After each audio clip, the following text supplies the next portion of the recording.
Previous video में आपने देखा कि हमने इंट्रोडक्शन पढ़ा श्रोडिंगर इक्वेशन क्या होती है, उससे वन डायमेंशनल बॉक्स की तरफ हम कैसे आते हैं, कुछ असम्पशन देखें कि हमें क्या एक्सप्लेन कैसे किया जाएगा, क्या चीज़ हमें रिक्वायर्ड है और क्या चीज़ से हम इक्वेशन को फाइंड आउट करेंगे। तो उस पहली असम्पशन में हमने पढ़ा x इज़ इक्वल टू 0। हमने कंसिडर किया एक बॉक्स है हमारे पास अलॉन्ग द एक्स एक्सिस, हमने उसके लिए कुछ पाथ लाइन डिसाइड कर ली कि उस बॉक्स की जो लेंथ है वो 0 से लेकर a तक है। अब इस इक्वेशन में हमने ये जस्टिफाई किया कि जो पिक्चर थी हाइपोथेटिकल एक्सपेरिमेंट जो आपके सामने है, उसमें हमने कहा कि जो आउटसाइड द बॉक्स है, यानी इस एरिया के बाहर जितना भी एरिया होगा उस जगह पे इलेक्ट्रॉन या कोई भी पार्टिकल आपके पास नहीं पाया जा सकता। उसके प्रोबेबिलिटी ऑफ अकरेंस जो है, चांसेस जो हैं वो बहुत मिनिमम है, यानी बहुत रेयर है कि बाहर कोई चीज़ हो। इसका मतलब वहाँ पे प्रोबेबिलिटी इज इक्वल टू 0 है। दैट मीन्स अगर बाहर 0 है तो कहीं ना कहीं तो वो चीज़ होगी और वो चीज़ इनसाइड द बॉक्स होगी। तो इसको हम डिराइव करते हैं थ्रू मैथमेटिकल कैलकुलेशन। हम वैल्यू कैलकुलेट करेंगे। एक हम वैल्यू कैलकुलेट करेंगे एनर्जी की, एक हम वैल्यू कैलकुलेट करेंगे वेव फंक्शन की। ये दोनों टर्म्स की वैल्यू कैलकुलेट की जाएगी। सबसे पहले इनसाइड द बॉक्स के लिए हम कंसीडर करते हैं श्रोडिंगर इक्वेशन को। ये आपके सामने श्रोडिंगर वेव इक्वेशन लिखी हुई है। इसमें आप सबसे पहले v को 0 पुट करोगे। v 0 क्यों पुट कर रहे हैं? क्योंकि वी आर डिस्कसिंग दैट कि inside the box potential is 0। ठीक है, अलोंग द एक्स एक्सिस सारी वैल्यूज आपके पास क्या है? 0 है। तो v की वैल्यू 0 पुट करके इक्वेशन को हमने ज़रा सिंपल किया। इक्वेशन को सिंपल करने के बाद हम यहाँ पे एक चीज़ को लेट करें, क्योंकि हमें एट द एंड इक्वेशन के सबसे पहले हम साई फंक्शन को फाइंड करना चाह रहे हैं। तो उसके अलावा जो भी फैक्टर हमारे पास इसमें लिखा हुआ है, अब डिफरेंशियल को तो हम ख़त्म नहीं कर सकते, लेकिन जो आपके पास कांस्टेंट फैक्टर है 8 pi M H E, it's a constant. तो इस चीज़ को हम क्या कर देते हैं, लेट कर लेते हैं टू लेमडा, लेमडा स्केयर। ठीक, हमने लेमडा स्केयर इसको सपोज किया। अब ये जो लेमडा स्केयर मैंने यहाँ यूज़ किया है, ये बेसिकली कांस्टेंट टर्म है, क्योंकि देखो इसके अंदर सारे पैरामीटर सारे कांस्टेंट है। 8 constant, pi constant, H constant, M mass उस पार्टिकल का, उस पार्टिकल की एनर्जी बार बार तो वेरिएशन नहीं लेकर आएगी, तो इसलिए ये सारे फैक्टर कांस्टेंट है। तो it means lambda square is a constant term. हमने इसे लेट कर लिया। क्लियर? इसमें जो ई लेटर है it is use for energy, और एनर्जी की जो वैल्यू होती है it is equal to lambda square 8 square 8 pi square M. ये हम फर्स्ट ईयर में पढ़ते हुए आए हैं, एनर्जी की किसी भी ऑर्बिटल की जो एनर्जी होती है वो किसके बराबर होती है। क्लियर? तो ये हम आगे चलते हैं। क्लियर? अब इसमें वैल्यू हमने पुट कर दी इस पूरे फैक्टर की जगह पे लेमडा स्केयर। तो आपके पास जो इक्वेशन 1 थी श्रोडिंगर, वो आपके पास ट्रांसफॉर्म होगी डिफरेंशियल सेकेंड ऑर्डर जो आपके पास है साई फंक्शन का with respect to D X square plus lambda square psi function is equal to 0, equation number 2। अब इस इक्वेशन नंबर 2 में आपको थोड़ा सा याद हो, हम मैट्रिक में क्वेश्चन करते थे, कोई इक्वेशन आपको दे दी जाती थी, for example ax2 plus B X plus C. आपसे कहा जाता था इसमें a की वैल्यू पता है, b की भी पता है, c की पता है, आप x की निकालो। तो आप x की वैल्यू फाइंड करते थे फॉर्मूलेस के थ्रू। इसी तरह यहाँ पे आपके पास जो फंक्शन है बाद में डी डी एक्स के डिफरेंशियल है वो ख़त्म हो सकते हैं फाइंड आउट करके। लेमडा कांस्टेंट है तो बचा क्या? सिर्फ वेरिएबल साई। तो साई की वैल्यू को हमने फाइंड करना है। तो साई की वैल्यू को जब हम फाइंड करेंगे, हमें क्या पता जो वैल्यू हमने निकाली क्या वाकई में उसमें जस्टिफाई हो भी या रही। तो इसको फाइंड करने के बाद जो भी हमारा आंसर आता है हम उसको इसमें लगा कर चेक करते हैं। अगर तो वो 0 के इक्वल आ गया, इसका मतलब जो भी आपने चूज आपका आंसर आया है, फॉर एग्जाम्पल इसकी वैल्यू साई की 1 आ जाती, मैं साई की जगह पे दोनों तरफ 1 पुट करती हूँ और उसको सॉल्व करने के बाद देखती हूँ क्या वाकई में मेरा आंसर 0 के बराबर आया। अगर तो इक्वल टू 0 है तो इसका मतलब ये इक्वेशन बिल्कुल ठीक थी, आपकी वैल्यू बिल्कुल एक्यूरेट आई है। लेकिन अगर ये इक्वल टू 0 नहीं आता, यानी सपोज यहाँ पे 2 आ जाता है, यहाँ 0 आ जाता है, तो इसका मतलब ये जो इक्वेशन में अपने वैल्यू पुट की वो सही नहीं है। इसलिए हम इसमें साई फंक्शन की वैल्यूज़ को फाइंड करेंगे। और ये साई फंक्शन की जो वैल्यू ये डिपेंड करती है कि आप इनसाइड द बॉक्स बात कर रहे हैं या आउटसाइड द बॉक्स बात कर रहे हैं। तो इसमें डिफरेंट कैटेगरीज आपके सामने आएंगी कि आउटसाइड द बॉक्स क्या है, इनसाइड द। तो यहाँ पे जैसे हम मैथ्स में क्वेश्चन सॉल्व करते थे क्वाड्रेटिक इक्वेशन में, एक्स की वैल्यू को फाइंड करते थे और हमें ये चेक करना क्या वाकई में एक्स की वैल्यू करेक्ट है या नहीं, सेटिस्फाई है या नहीं, तो एक्स की वैल्यू को इसमें पुट करते थे। अगर वो 0 इक्वल टू 0 आ जाए तो ये इक्वेशन ठीक होती है। सेम इक्वेशन नंबर 2 के साथ हम आगे नेक्स्ट पेज पे ये काम करेंगे। ठीक, ओके। इक्वेशन नंबर 2 आपके पास पहले मैंने बता दिया था प्रीवियस में, आपके पास सेकेंड ऑर्डर डिफरेंशियल इक्वेशन है, डी की पावर 2 है। दूसरा हमें एक चीज़ ये पता है कि जो बॉक्स है उसके अंदर अगर हमारे पास प्रोबेबिलिटी ज़ीरो है तो आपको पता होना चाहिए अगर किसी जगह पे पार्टिकल मौजूद ही नहीं है तो इसका मतलब क्या हुआ, उसकी सराउंडिंग में कोई पार्टिकल नहीं है तो वेव फंक्शन कैसे हो सकता है। इसका मतलब जब पार्टिकल ज़ीरो है, प्रोबेबिलिटी ज़ीरो है, तो वेव फंक्शन भी आउटसाइड द बॉक्स क्या होगा, ज़ीरो। आप अगर ए के पास जाते हो तो ये भी बॉक्स की आउटर एरिया है, तो इसका मतलब यहाँ पे भी चांसेस क्या हैं, ज़ीरो। तो जब पार्टिकल पाया ही नहीं जाता तो उसके वेव नेचर कैसे हम बताएंगे। तो इसका मतलब आपके पास जो एरिया ज़ीरो से नीचे है, ठीक, और ए से ऊपर है, ये सारा एरिया आपके पास क्या है, आउटसाइड द बॉक्स। और आउटसाइड द बॉक्स का मतलब यहाँ पे कोई पार्टिकल नहीं है, जब पार्टिकल नहीं तो वेव भी नहीं। तो it means psi X, X में बार बार इसलिए यूज़ कर रही हूँ क्योंकि I am discussing along the X axis. मैंने एक्स की दो वैल्यू यूज़ की हैं, X is equal to zero और ए, इसलिए यहाँ पे मैंने एक्स लिखा हुआ है। Psi X is equal to zero, यानी एक्स की वैल्यू ज़ीरो से जितनी छोटी ले लें और एक्स की वैल्यू जितनी ए से बड़ी ले लें। इस आउटर एरिया में आपके पास कोई भी इलेक्ट्रॉन नहीं है, कोई पार्टिकल नहीं है, तो वेव नेचर भी नहीं है। लेकिन इससे एक चीज़ ये प्रूव हो गई, अगर बाहर नहीं है तो वो ऑलवेज अंदर होगा और अंदर की तरफ कभी वेव फंक्शन ज़ीरो नहीं होगा, ठीक। तो इसी तरह हम बहुत ज़्यादा डेरिवेशन में नहीं जा रहे हैं, हम ये फाइंड आउट कर रहे हैं कि हमने को एक्स की यानी साई फंक्शन जो वेरिएबल है वेव फंक्शन, उसकी वैल्यू निकालनी है। अब आउटसाइड द बॉक्स तो मुझे समझ आ गई, लेकिन अंदर अगर ज़ीरो नहीं है तो कोई ना कोई वैल्यू तो होगी ना। तो उसके लिए काफ़ी सारी इक्वेशन को यूज़ किया गया, तो उसमें से एक इक्वेशन नंबर 3 आपके सामने लिखी हुई है। ये वो इक्वेशन थी, अगर इसमें वैल्यूज़ पुट करें तो आपका आंसर बिल्कुल वही आता है जो इसको जस्टिफाई करेगा इन द बॉक्स। तो इस इक्वेशन को आपने याद करना है। इस सिग्मा साई एक्स यानी वेव फंक्शन एक्स कह दो, आप एक्स नहीं भी लिख लेते तो कोई मसला नहीं, क्योंकि हमें ऑटोमेटिकली पता है कि हम एक अलॉन्ग द एक्स एक्सिस बात करें। A sine lambda X plus B cos lambda X, ठीक। ये इक्वेशन आपके पास इस्तेमाल की गई। अगर आपको थोड़ा सा याद हो, श्रोडिंगर इक्वेशन जो लास्ट लेक्चर वीक में था आपका, उसमें आपके पास बार बार साइन कोस में, कोस साइन में कन्वर्ट हो रहा था। तो उसने कहा कि जो क्वेश्चन नंबर 3 है ना, अगर हम इसको यूज़ करें, इसकी वैल्यूज़ हमारे सामने आ जाएं तो हमें बिल्कुल एग्जैक्ट वैल्यू मिल जाती है वेव फंक्शन की इनसाइड द बॉक्स। अदरवाइज हम बहुत सारी क्वेश्चन हमारे सामने आएंगी लेकिन वो इसे जस्टिफाई नहीं करती, वो एक्सप्लेन ही नहीं कर पाती बॉक्स के अंदर पार्टिकल है या नहीं। तो ये जो क्वेश्चन नंबर 3 है आपके पास, wave function A sine lambda X plus B cos lambda X, इसमें आपके पास जो लेमडा एक्स लिखा हुआ है इट इज़ द एंगल। ये टर्म जो आपके पास यूज़ की गई है ये आपके पास एंगल है, यानी आपके पास ये थीटा है, ठीक है। तो यहाँ वो थीटा है तो ये भी वैल्यू क्या है, थीटा, क्लियर। तो इसका मतलब ये थीटा है आपके पास और कोस आपके पास ट्रिग्नोमेट्रिक फंक्शन है, और जो बी है आपके पास A and B, A and B are the arbitrary constant, ये कांस्टेंट टर्म है और इसको हम अभी के अभी इस इक्वेशन में फाइंड आउट करेंगे, ठीक। ए और B are the arbitrary constant, ये कोई भी कांस्टेंट टर्म उस टाइम आपके सामने होगी और हर एक के लिए वो अलग होगी जो डिपेंड करेगी आपकी लेंथ पे, ठीक। अब हम आते हैं आगे कि इस इक्वेशन को हम यूज़ कैसे करेंगे, ठीक। ओके, ये तो समझ आ गई आपके पास एंगल थीटा क्या है। तो अब हमें वैल्यूज़ किसकी चाहिए। देखो आपको मैं एक्स की वैल्यू बता दूंगी, एक्स मतलब आपके पास जो लेंथ आ रही है मैं उसकी वैल्यू बताऊँ तो यहाँ पे पुट कर सकते हो, ठीक। आपको लेमडा की वैल्यू पता चल जाएगी, इसका मतलब एंगल की तो वैल्यू हम फाइंड कर सकते हैं। तो बचा क्या हमारे पास, बी और ए। तो इसका मतलब इन आर्बिट्रेरी कांस्टेंट जो आपके पास हैं इनकी वैल्यूज़ हमें फाइंड करनी है, और इनकी वैल्यूज़ को फाइंड करने के लिए हम बाउंड्री कंडीशन यूज़ करते हैं। बाउंड्री कंडीशन का मतलब है जैसे x की वैल्यू ज़ीरो है, ठीक है, तो उसके ऊपर v की वैल्यू क्या है, इन्फिनिट। गैमा की वेव फंक्शन की वैल्यू क्या है, ज़ीरो। अगर a की तरफ जाते हैं, ये भी बाउंड्री है इस बॉक्स का, तो बाउंड्री है ना, बॉर्डर एरिया है, तो इसका मतलब इसके ऊपर भी v की वैल्यू क्या है, इन्फिनिटी, और गैमा की वेव फंक्शन की वैल्यू क्या है, zero. These are the boundary condition. तो जब भी बाउंड्री कंडीशन की बात करेंगे तो हम बात करेंगे wave function is equal to zero at boundary. उसकी हेल्प से हम इक्वेशन में से ए और बी की वैल्यू को फाइंड करेंगे। लेकिन उससे पहले थोड़ा सा आप गो थ्रू करो, आपको ये याद रखना है कोस की वैल्यू अगर ज़ीरो होती है तो उसका आंसर कैलकुलेटर पे वन आता है।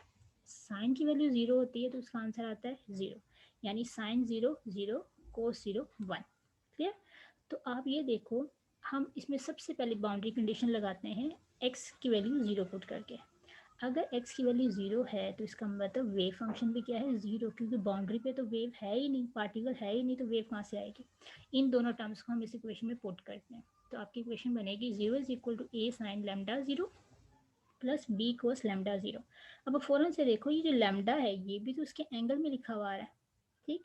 तो जब ये एंगल में कोई चीज़ लिखी होती है तो वो तो आपस में मल्टीप्लाई हो जाएंगे, लैम्डा 0 से होगा तो 0। तो यहाँ पे क्या लिखा हुआ आएगा आपके सामने, यहाँ पे लिखा हुआ आएगा, आपके पास लिखा हुआ इक्वेशन में आ जाएगी बी कोस 0। तो बी कोस 0 मतलब कोस 0 का 1 का मतलब क्या होता है, कोस 0 का मतलब हो गया 1, ठीक। तो यहाँ पे क्या वैल्यू आ गई, बी की पावर 1। अब यहाँ पे साइन है, तो साइन लैम्डा 0 का मतलब साइन 0। तो साइन 0 0 होता है, चाहे लैम्डा उसमें कुछ भी आ जाए, लेकिन अगर एंगल में चीज़ मल्टीप्लाई हो रही है तो वो चीज़ 0 कंसिडर होती है। तो साइन 0 0 हो गया और कोस 0 1 हो गया। तो अगर चीज़ ही 0 हो गई तो अपने साथ वाले ए को भी क्या कर देगी 0। और वेव फंक्शन तो पहले ही हमने 0 पुट किया क्योंकि हम बाउंड्री कंडीशंस पे जा रहे हैं। तो इसका मतलब यहाँ पे क्या वैल्यू आ जाएगी, B multiply by 1, total value B की भी क्या निकले 0। तो यहाँ से हमें एक फैक्टर और मिल गया आपके पास, जो हमने कहा था ए और बी की वैल्यू फाइंड करनी। तो बी की वैल्यू क्या आ गई 0।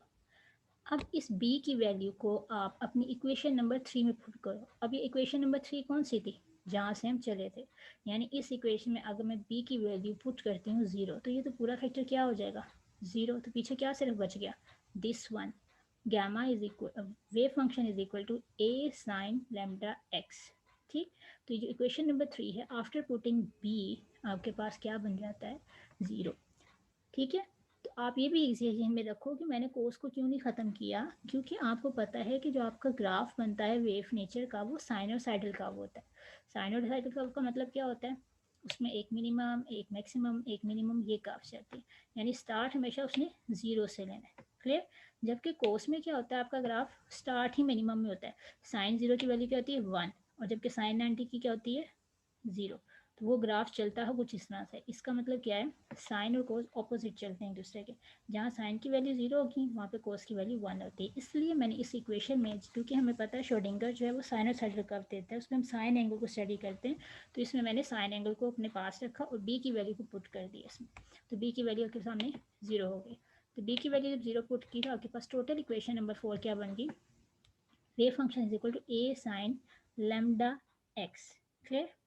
अब हम बात करते हैं दूसरी बाउंड्री कंडीशन की। बी का फैक्टर तो हो गया ख़त्म। अब हमारे पास जो नई इक्वेशन आई है वो इक्वेशन नंबर 4 है, हमने इसी को लेके आगे चलना है। अभी एक बाउंड्री कंडीशन अप्लाई की, अब दूसरी बाउंड्री इक्वेशन कि अगर x की वैल्यू a पुट करते तो ये भी तो बाउंड्री है, तो बाउंड्री पे तो वेव की वैल्यू जो है वो 0 है क्योंकि पार्टिकल एग्जिस्ट नहीं करता। तो यहाँ पे इक्वेशन नंबर 4 में जब वैल्यू पुट करते हैं तो आपके सामने इक्वेशन क्या आ जाएगी, 0 is equal to A sine lambda A. अब आप थोड़ा सा गो थ्रू करो। हम अगर मैथ्स में बात करते हैं, हम कहते हैं कोई इक्वेशन में आपसे कहती हूँ कि ए बी का आंसर 0 है, जब दो चीज़ें मल्टीप्लाई हो रही हैं और उनका आंसर 0 आ रहा हो, तो मैं पूछूंगी आप क्या बता सकते हैं इस इक्वेशन को देख के। आप बोलोगे या तो ए 0 होगा या बी 0 है, दोनों में से कोई एक चीज़ तो 0 होनी होनी है। हम ये नहीं कहेंगे बोथ 0, हम कहेंगे आइदर वन और सेकेंड टर्म इज 0, कोई एक, ठीक है, कोई एक भी हो सकती है। अब वो कोई एक कौन सी है ये हमें देखना है। अब उसके लिए हम क्या करते हैं, क्योंकि यहाँ पे भी आपके पास एक ए फैक्टर है और एक साइन लैम्डा ए है, तो ये जो फैक्टर आपके सामने आए हैं, this two factor may be A is equal to 0 और sine lambda is equal to 0। हमारे पास दो टर्म है ए या दिस फैक्टर, यानी दो टर्म्स में से कोई एक तो 0 होगी ओवरऑल। अब हमें नहीं पता कौन सी 0 बनती है। अगर मैं कहती हूँ ए 0 है तो आप फ़ौरन से गौर करो, इसका मतलब आपके पास तो अंदर भी कोई वेव नहीं रहेगी, ठीक। अगर मैं इस इक्वेशन में 0 पुट कर दूँ, क्योंकि basically we are finding wave function की वैल्यू, हम वेव फंक्शन की वैल्यू को निकाल रहे हैं। अगर मैं ए की वैल्यू यहाँ पर कह दूँ ए 0 है तो ये पूरा फैक्टर क्या हो जाएगा 0। तो इसका मतलब, अब इसका मतलब ये है कि आप कभी भी ये नहीं कहोगे कि कांस्टेंट टर्म ए की वैल्यू 0 है। अब आप ये भी कह सकते हो ऊपर बी की वैल्यू क्यों नहीं 0 हुई, बी की वैल्यू भी तो 0 रखी थी ना, तो ए की भी तो 0 होने के चांसेस होने चाहिए। लेकिन देखिए हम बार बात कर रहे हैं कि आप साइनोसाइडल कर्व स्टडी करते हो तो ए की वैल्यू तो किसी सूरत भी 0 नहीं हो सकती। जबकि हमें ये भी पता है कि साइन जो है वो काफ़ी जगह पे जाके 0 हो सकता है, साइन के काफ़ी सारे पैरामीटर 0 में हो सकते हैं, लेकिन A is not equal to 0। इसका मतलब ये जो अजम्पशन थी ना कि हम कह दें ए इज़ इक्वल टू 0, ये तो हो गई कैंसिल। इसका मतलब हम ये कह देंगे कि दिस अगर ए ज़ीरो मतलब वेव फंक्शन ज़ीरो, तो इसका मतलब जितनी मर्जी एक्स की वैल्यू वो डब्बे के अंदर भी नहीं पाया जाएगा, इसका मतलब ये है। तो ये चीज़ तो नॉट एक्सेप्टेबल है, तो इसलिए हम ये कहते हैं it is not equal to zero. तो हमारे पास एक ही चीज़ बचती है, वो क्या, sine lambda A is equal to zero. अब ये चांस तो होगा ना, दोनों में से किसी एक का ज़ीरो होना है।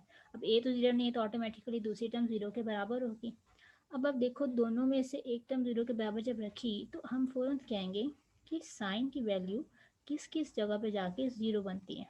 ठीक, तो साइन की वैल्यू का अगर हम कर्व स्टडी करें, तो ज़ीरो, मैक्सिमम, पाई, जो वैल्यू ज़ीरो की लाइन पे लाया करती हैं, उन पॉइंट्स में जाके जब भी हम कैलकुलेटर से आंसर निकालेंगे, उसका मतलब होगा वहाँ पे साइन की वैल्यू हमेशा ज़ीरो है। और पाई का मतलब होता है 180। ठीक, आप सर्कल पे रोटेशन करते हो, तो हम कहते हैं 360 की रोटेशन है। तो अक्सर मैंने वहाँ पे भी, पिछले लेक्चर में भी हमने डिस्कस किया था, यहाँ पे अगर ज़ीरो है तो यहाँ पे पाई है। अगर ये राउंड दोबारा पूरा करता है इधर को, तो इसे हम कह देते हैं 2 पाई। तो अगर गौर करो, तो यही चीज़ें यहाँ पे हो रही हैं। एक सर्कल बन रहा है आपके पास, एक पूरी वेवलेंथ आ रही है, तो ये जो पाई आपके पास है, इसे हम मैथ्स में 180 डिग्री कहते हैं। ठीक, तो पाई बेसिकली रेडियंस की फॉर्म में। तो अगर आपसे मैं ये कहूँ कि sine lambda A is equal to zero है, तो इसका मतलब हम ये कहेंगे कि साइन की वैल्यू ज़ीरो किस किस पे बनती है, क्योंकि यहाँ पे हमने सेम फैक्टर में साइन को ओमिट करना है। और इसको ओमिट मैं क्यों कर रही हूँ, इसमें से मैंने लेमडा की वैल्यू निकालनी है। लेमडा की वैल्यू मुझे क्यों चाहिए, क्योंकि लेमडा की वैल्यू की मदद से मुझे एनर्जी कैलकुलेट होगी। आपको पता है एनर्जी और वेवलेंथ में रिलेशन होता है। तो हमने स्टार्ट में कहा था कि वन डिमेंशनल बॉक्स में हम उसकी वेव फंक्शन को फाइंड आउट करते हैं और उसकी एनर्जी को कैलकुलेट करते हैं। तो अब ये कहोगे कि जो लैम्डा आपने पहले शुरू में एक्सपोज किया था, वो क्यों नहीं यूज़ किया, तो उसके अंदर सारे फैक्टर कांस्टेंट थे। तो यहाँ लैम्डा से मैं एनर्जी की वैल्यू कैलकुलेट करूँगी। ठीक, अब एनर्जी की वैल्यू कैलकुलेट करने के लिए लैम्डा को अकेला करना है। अकेला करने से मुराद ये है कि साइन को उठा के दूसरी तरफ ले जाओ, तो आप कैलकुलेटर के ऊपर साइन इनवर्स निकालते हो फिर। ठीक, तो साइन इनवर्स ज़ीरो का मतलब होता है साइन की वैल्यू कहाँ कहाँ जाके ज़ीरो बनती है। तो ये जो कहाँ कहाँ ज़ीरो बनेगी, वो आपके पास बनती है ज़ीरो पे, पाई पे, 2 पाई, 3 पाई, 4 पाई, 6 पाई, सो ऑन हम आगे चलेंगे। तो मैं उसके लिए कह देती हूँ एक टर्म अकेला सा यूज़ कर देती हूँ, एन पाई। अब एन की जगह पे 1 भी आ सकता है, 2 भी आ सकता है, 3 भी आ सकता है, एन की वैल्यू 0 भी हो सकती है। तो sine zero zero, sine pi यानी 1 है, तो 1 की वैल्यू के पास क्या है, आपके पास एक पॉजिटिव इंटीजर जितने भी होंगे वो इसमें आ सकते हैं। तो हम यहाँ पे कह देते हैं sine N pi is equal to sine lambda pi. तो अब इस इक्वेशन में दोनों तरफ साइन आ रहा है, इसको मैं कह देती हूँ कट आउट। तो पीछे क्या फैक्टर से बच गया, लेमडा और लेमडा ए और एन पाई। ठीक है, एक रिलेशन आ गया ना कि ये दोनों वैल्यूज बराबर हैं। तो इसका मतलब हम यहाँ से बड़ी smoothly without any trigonometry function हम साइन को ख़त्म भी कर देते हैं और हमारे पास लैम्डा की वैल्यू भी आ जाएगी। अब वो लैम्डा की वैल्यू कैसे आएगी, lambda A is equal to N pi. Lambda को अकेला करना है, ए मल्टीप्लाई हो रहा है, दूसरी तरफ जाके क्या हो जाएगा, डिवाइड। और हमें मुझे पता है कि एन की वैल्यू 1 2 3 4 सो ऑन चलती जाएगी। क्लियर, तो यहाँ पे आपके पास मैंने लैम्डा का स्केयर भी कर लिया। अब मैंने ये लैम्डा का स्केयर क्यों किया, क्योंकि स्टार्ट ऑफ द रिएक्शन जहाँ पे श्रोडिंगर इक्वेशन यूज़ की थी, उसमें मैंने एक लैम्डा स्केयर सपोज किया था। ठीक, मैंने इन दोनों को कंपेयर करना है ताकि मैं एनर्जी की वैल्यू ले सकूँ। तो यहाँ पे मैं इसको फाइंड आउट करने के बाद इन दोनों इक्वेशन को ऊपर नीचे लिखती, जिसको मैंने सपोज किया था स्टार्ट में, और जो इक्वेशन अभी ऊपर से आई, ये दोनों इक्वेशन आपके सामने है। अगर इनकी लेफ्ट साइड बराबर हैं तो राइट साइड भी ऑटोमेटिकली बराबर होंगे। तो हम ये कह सकते हैं we are comparing this to equation. Compare करने के बाद आपने क्या करना है, आपने ई को अकेला करना है। ई को अकेला करना है, सिंपल, एनर्जी फाइंड करनी है, ई को अकेला करना है, एच स्केयर यहाँ पे डिवाइड हो रहा है, दूसरी तरफ जाके हो जाएगा मल्टीप्लाई। दूसरा 8 यहाँ पे मल्टीप्लाई हो रहा है, वहाँ पे आके डिवाइड, यहाँ पे एम मल्टीप्लाई हो रहा है, वहाँ पे आके डिवाइड। उसके अलावा यहाँ पे एक फैक्टर था पाई स्केयर का, वो दोनों तरफ है, उसको क्या कर देंगे हम, कैंसिल। तो आपके पास इक्वेशन क्या आ जाएगी, E is equal to N square H square A square 8m।